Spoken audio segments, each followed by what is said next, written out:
So hi, welcome to my video blog. Starting this one, I'm just gonna comment that there are two dogs barking just outside my window, so if you can hear them, I'm sorry. There's nothing I can do about it. If they start up again, I'm gonna close it because they are pretty annoying. But besides that, let's get into it. And I know another comment to this one is about the book, is that I know that I've been missing stuff so far. I know that I'm not addressing everything. That I've missed some details and that I've missed some parts of the story. I'm just trying to put it all out there. I'm just trying to say everything that I remember and that I find important when I read it. Because that is what I found. This is my experience reading it. So this is not a complete review or like summary about the book because I don't remember most of it. And just wait a second, I'm gonna go close my window because the dog started up again. And I'm back. I closed my window because because the dogs kept barking. I can still hear them, but I hope you cannot, like the computer's not picking them up. So yeah, continuing where I left off, I do not have the best memory. I read this part a couple of days ago. I read them at work. It was Saturday or Sunday, so my memory is not the best. Okay, so I'm gonna miss a lot of details, and I know it's horrible, and if Miss Gatto hates me for it, I'm sorry, Miss Gatto, because if you didn't know, this is a project for me. For whoever else is watching this, which I hope nobody else. But yeah, we continue in chapter 21, and everybody else was left to pass out in wherever they were finding in the planet, so we are left with Arthur right outside, finding nothing else to do because he's stuck out there with a depressed robot. What is my hair doing? And so he starts reading the Hitchhiker's Guide to the Galaxy. So he goes into a random excerpt someplace, and it's about the book and how it's edited and stuff like that, how it's practically edited by the people who are the Hitchhikers.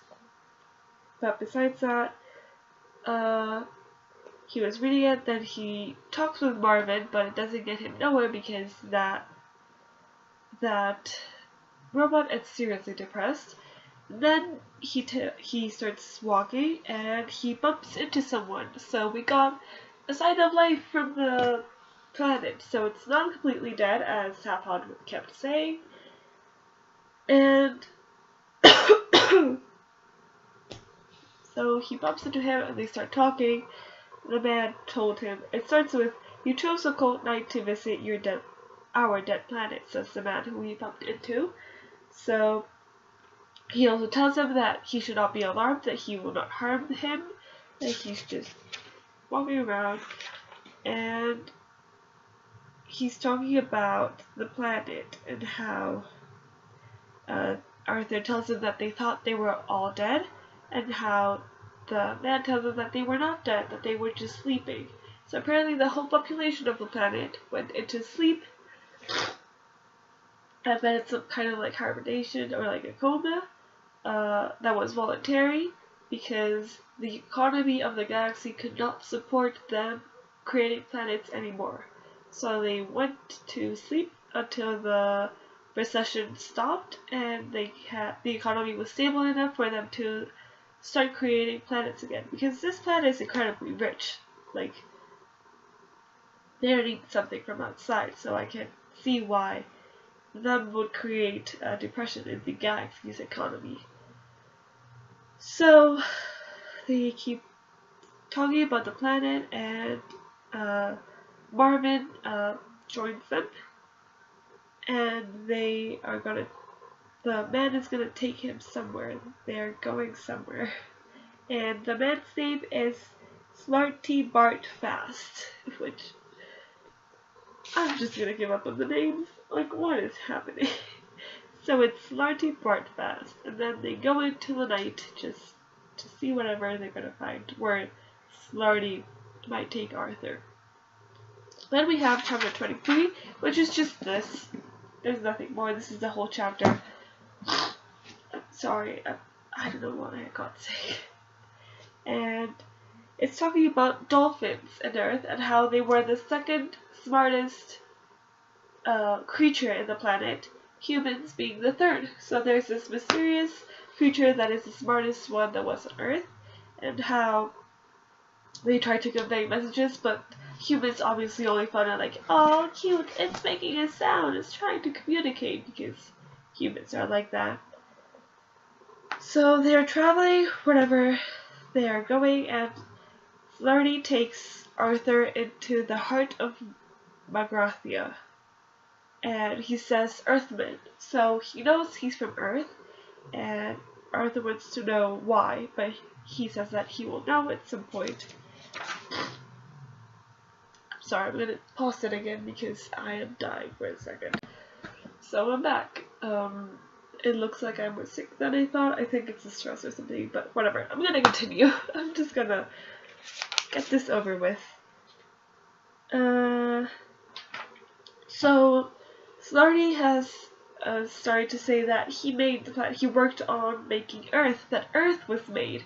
So this just changes everything from the perspective of Arthur, knowing that his planet, the place where he lived and he grew up and was his home for so long, was created. So Flarney used to like work on the mines and stuff like that, so he just asked him if he ever went to Norway, and how the mice were furious about how Earth got destroyed. So Arthur starts to question, why the mice? So this is when we get to know that the mice were the ones who got the Earth made and were the smartest creatures on the planet, and they were actually the ones experimenting on us when we thought we were experimenting for them. So this, for Arthur, must be mind-blowing. It's just it's just a very weird concept, but I really like it. Like, no, the fact that mice controlled the planet, we were just puppets of it. So Arthur asks Snow why and like this whole story, so Slarty will tell it, and that it's gonna take time, but Arthur tells him that time is not currently one of his problems.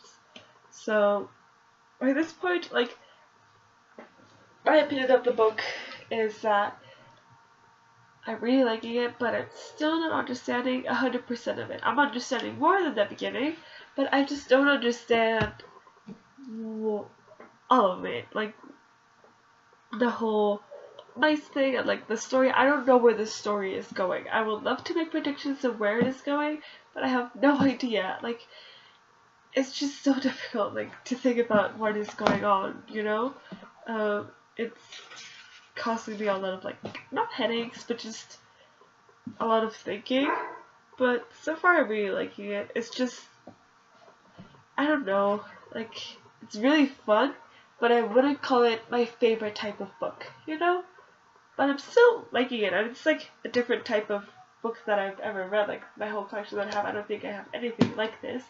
So it's interesting to read a book that is this way.